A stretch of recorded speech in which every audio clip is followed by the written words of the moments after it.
Hi everyone, today I'll be sharing about my TC application process and some tips and tricks on how to prepare for your TC interview.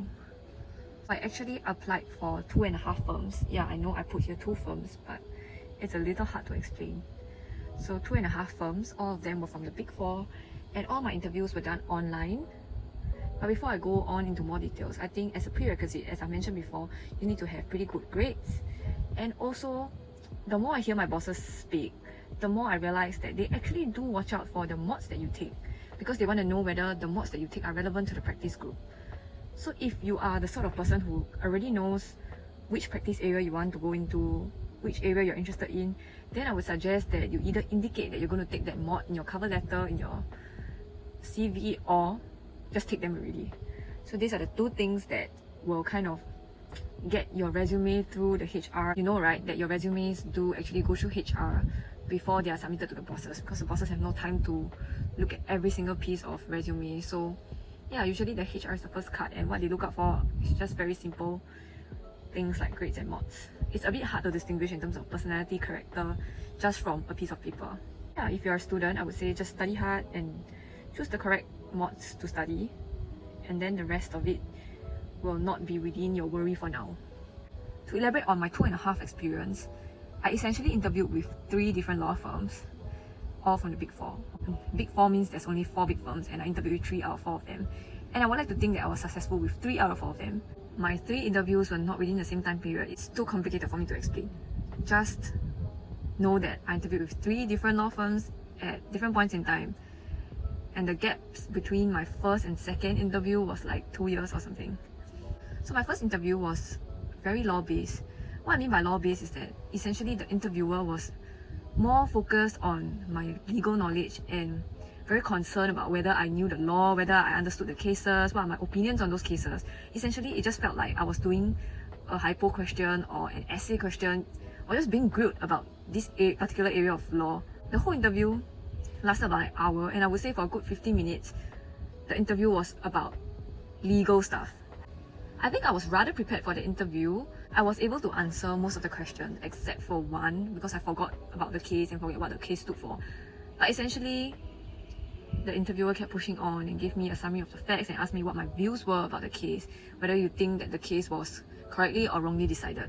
So that was a very legal-based interview, and only in the last maybe 10 minutes it was about me, about teamwork, something like that. My second interview was more personality-based, so it's more about me. In fact, there was no law involved. They didn't ask me about my legal knowledge, about company law, contract law, all this stuff, no. Okay, I know I'm jumping around a bit, but so the interviewers are usually the partners or the bosses of the team that is contemplating hiring you. Like for instance, if you are applying for the IP team, for instance, then the head of that team or the partner in that team will be the one interviewing you. These are likely to be your future bosses if you get the job there. So in my second interview, the bosses were more focused about me as a person. The questions were relating to my circumstances, why I was doing what I was doing, and also they seemed to be interested in my personality, in my character, what I did in my free time, and what I felt was a good team member. Essentially, I had to elaborate on, okay, what traits makes a good team member, and there were some questions about what do you think about working long hours. I think you know how to answer that kind of questions. I think it's always good to show that you're capable of being independent, and at the same time, it's also good to show that you can work in a team. Independent in the sense that you are able to figure out things on your own. You're not always reliant on people to guide you and teach you, that you can find answers for yourself. But working as a team, meaning that, for instance, if you see a team member with too much work, will you help to take the work? Will you help to share the load of some of the work? Or will you help to buy dinner for your team? Or basically the concept of working as a group instead of always thinking of me, myself and I. Okay, like I'm done with my work, I'm leaving. I'm done with my work, I don't care about my team members. Or like, I'm not going to teach my team members because it doesn't benefit me. Yeah, that sort of mindset I don't think will sit well with any of the bosses. And my third interview, this was a half because it was a different law firm, but essentially they split the interview into 2 because all the partners couldn't make it at the same time slot. So essentially my first time slot was with 2 partners, and second time slot was scheduled to be with the other 2 partners. But I think my first interview with the first 2 partners went quite well. It was also personality based. It was about tell me about yourself, standard questions. So when I put these 3 points here, tell me about yourself, do you know what this team does, what is your favorite mod, all these questions tend to be pretty standard across all the law firms, and I'll elaborate on them later. But essentially, for my third interview, I went for the first half of the interview. It went quite well, but they told me that, okay, they can only offer me after I go for the second half of the interview with the next 2 partners. But by then, I already had an offer with my second firm. In the end, I turned them down and took the offer with the second firm because, I mean, all these things are time sensitive. If you want your training contract, then you better secure it fast before it disappears, right? So I went with the second firm. To be honest, I will never know whether I made the right choice, but so far it's been okay. Okay, so I will elaborate now on these 3 points. Tell me about yourself is a very standard question, and I think you just have to select the most interesting parts about yourself that will interest the partner and not bore them. Because I think you just have to understand that partners working in a law firm, they are very busy people. They are tied down by work, they are stressed. And I think it's nice if during the conversation you actually interest them with yourself. And I don't think you have to stick to strictly academic stuff. I think you can mix in some of your personal life, like your hobbies, your interests, alongside with your achievements. Because some bosses also do have interests outside of work, and it's nice when they know that, oh, you know, maybe you have a common interest, maybe both of you dance, both of you play sports, both of you play soccer. You'll never know what actually hits them or will vibe with them, but yeah, don't be afraid to share more about yourself instead of hiding who you are truly. And then second question, do you know what this team does? Okay, this is super standard. As much as I know this question is super standard, I was very silly in my second interview when I said that when I was asked this question, I actually answered, no, I'm not really sure, because just based on whatever I read online and from the website, I couldn't exactly tell what this team does, and I don't know precisely their scope of work. So I was very honest. But of course, that's not the best answer, so I learned from it. And in my third interview, I definitely did sufficient research and was able to say that at least, okay, from the website, I read this, I know that the team does this and that. Yeah, I think it's good to show that you have done some form of research, and where there are areas that you're not sure about or not very clear about, you can then use this opportunity to kind of clarify with them, okay, what exactly is the scope of work in this team? And why is this important? Because your interest is definitely affected by what the team does. If the team is doing something that doesn't even interest you, how are you going to stay long in this firm? And for the 6 months during your training, I think it's good to at least start off with something you like. Even if your plan is to, okay, jump to a different firm, jump to a different area, or jump in-house or whatever, it's good to start on a good note so that you don't waste your 6 months of training doing something that isn't even a stepping stone to your next job.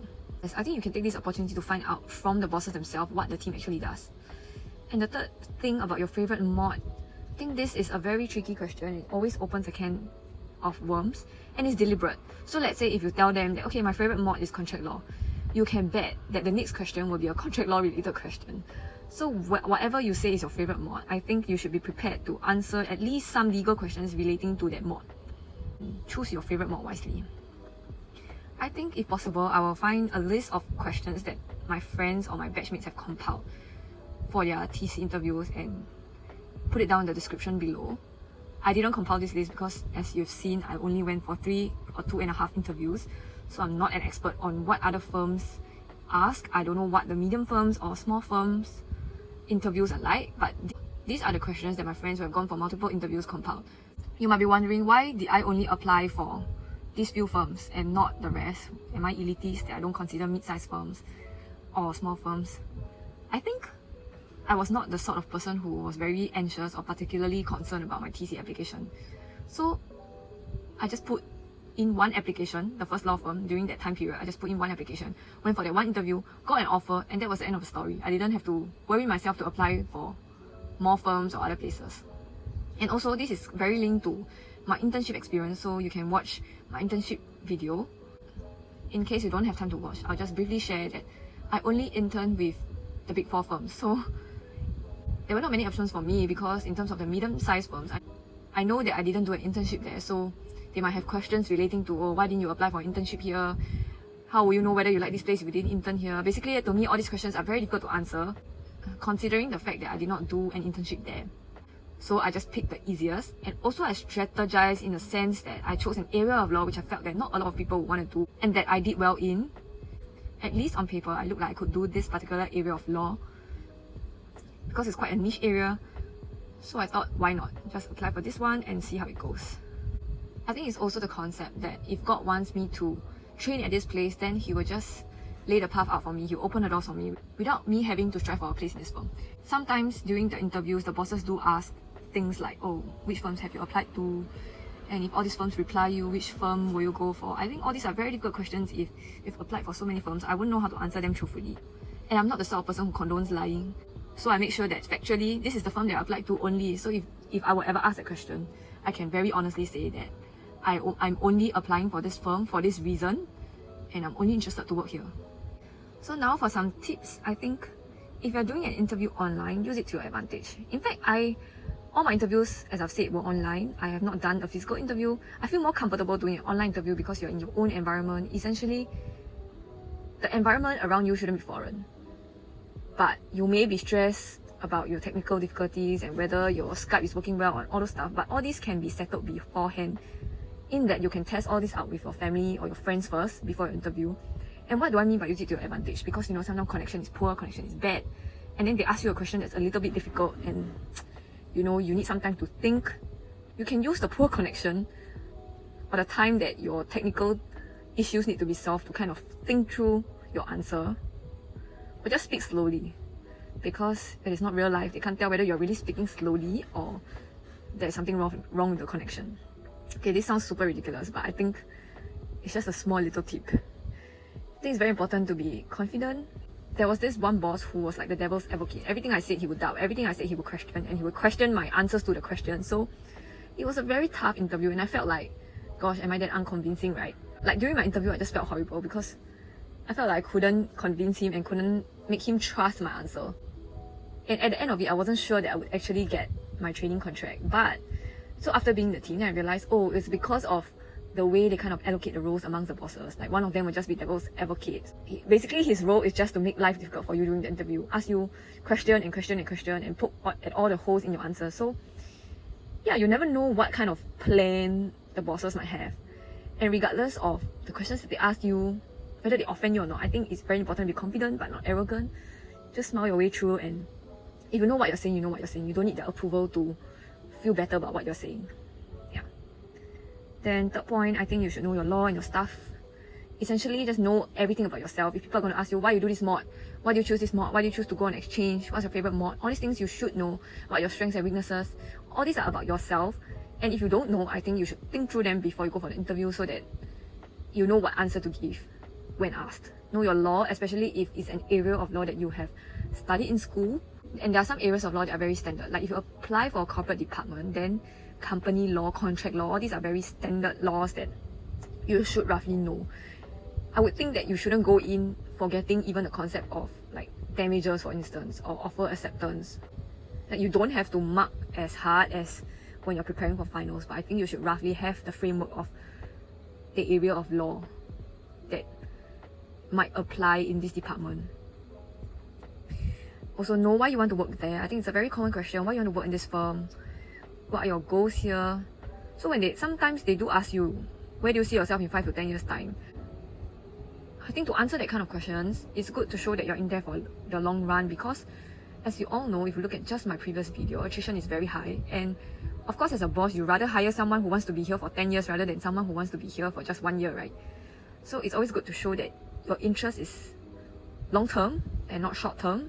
And hopefully you genuinely are interested to be in that place for the long run, because if you're not interested, it's better to not do your TC. Because I have seen friends who kind of venture out, do other things in life, and they're doing all these things like 2 to 3 years down the road, which doesn't make sense, because if you can start elsewhere, then just start elsewhere. Like, there is no one forcing you to do a training contract and be called to the bar, because eventually, if you're just not in this field, you're not in this field. It doesn't matter whether you're called to the bar or not called to the bar. Next, you should find out what are the boss's expectations. In my third interview, I actually did ask the bosses what they expect of a trainee. And after hearing them speak about the expectations, I do feel that, oh, it's kind of a bit tough. Essentially, the boss said something like, okay, I expect my trainee to, first time I tell them, okay, they may not get the whole thing. Second time, I will tell them also. Third time, if they still don't get it, I don't think I'll retain them. So knowing this kind of expectations, then you ask yourself, is that something that you can fulfill? Are those expectations reasonable to you? It doesn't matter what it is to other people, it's what it is to you. Are you the sort of person who can get everything right in 3 chances? Because I know I'm not. So that kind of brought some fear into me. And it's very important to find out the expectations, especially if you're thinking that you want to be retained in the firm. Because expectations truly make it or break it. Usually whether you're retained or not is just determined by whether you meet the expectations or not. And expectations are very relative. It varies from boss to boss. Some bosses are more forgiving, some bosses are more demanding. So it's good to find out in the interview in one way or another. And also find out about your bosses. Like I said, who you work for really makes or breaks your life, because if you have very good work but a very bad boss, I don't think you will enjoy working there. And also take the opportunity to show your strengths. Usually I sense, and this is just me saying from a very junior lawyer perspective, I don't know what the bosses actually think, but what I sense is that they like people who are very motivated, who are very driven, who are very into self-improvement, who can persevere through tough times, and of course, attitude. They like people who are smart, fast, quick. Yeah, essentially the ideal employee. You just think if you're the boss, what kind of employee you want, and that's exactly what they want. And some don'ts, I think, just don't lie unless you're very good at lying and you cannot contradict yourself through your lies. But even then, I think it's not recommended. I think just stay true to yourself. Honestly, if the place is not for you, then it's just not for you. If this career is not for you, it's just not for you. You don't have to force it. In fact, a lot of people do discover that this career is not for them. Or some lie their way through and then also in the end quit because deep down they know that this career is just not a type of thing. Like if long hours are not your thing, then just say honestly that, long hours are not your thing, you're not willing to sacrifice, because I think there are firms, maybe more smaller firms, that value work-life balance more, and maybe those places are places that are more suitable for you if long hours are not your thing. But for me, long hours is my thing because I don't want to chill too much in my first few years of practice. I want to learn as much as possible. My answer was simply that long hours are expected. Doesn't mean that I desire long hours or I enjoy working long hours. It's just that I told them I understand that it is expected.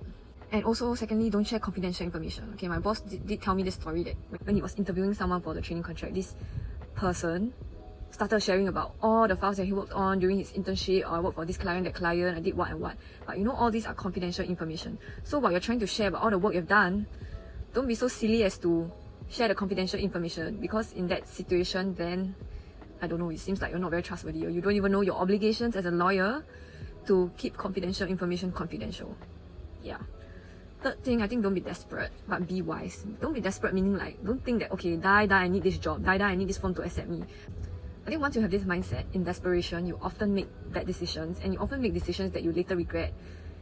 And I think the whole point and spirit of law is for you to become a discerning person, right? That's what law school teaches you, for you to think deeply about every issue, for you to discern right from wrong, for you to form an opinion on whether somebody's opinion is correct or not. So yeah, I don't think you should just leave that skill for legal work, and use it also in terms of deciding whether this firm is suitable for you for training. Yeah.